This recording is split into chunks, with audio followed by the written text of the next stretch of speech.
အိမ်ငှားရမှာပြောဆိုနိုင်သည့်အသုံးအနှုန်း10မျိုး 10 ways to talk when renting a house. အိမ်ငှားဖို့ရှိပါသလား Do you have a house for rent? တစ်လဘယ်လောက်ကျပါသလဲ How much is the rent per month?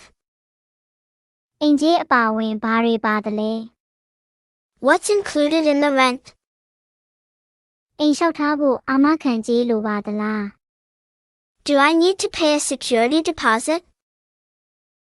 အိမ်ကိုကြည့်ချင်ပါတယ် I'd like to see the house. ဒီ page ကကာတွန်းဗီဒီယိုတွေကိုကင်မရာတစ်ခုတည်းနဲ့ဖန်တီးထားခဲ့တာမို့လို့မိတ်ဆွေတို့လည်းကိုယ့်ရဲ့ဗီဒီယိုတွေဓာတ်ပုံတွေကို Pro ဆန်ဆန်ဖန်တီးခြင်းနဲ့ဆိုရင်တော့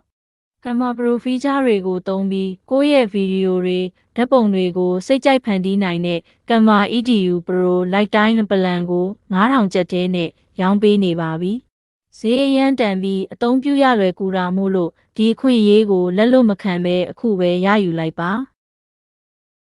အိမ်နားမှာဘတ်စကားမှတ်တိုင်ရှိပါသလား Is there a bus stop nearby? အိမ်ငှားစာချုပ်ချုပ်ဖို့လိုပါသလား Do I need to sign a rental agreement? ရေနဲ့မီးဖိုးကိုတီးတန့်ပေးရမှာလား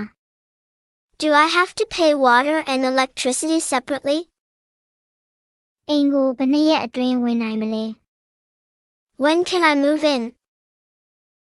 အိမ်ကြည့်ဖို့အချိန်ချင်းလို့ရမလား Can I schedule a time to visit the house?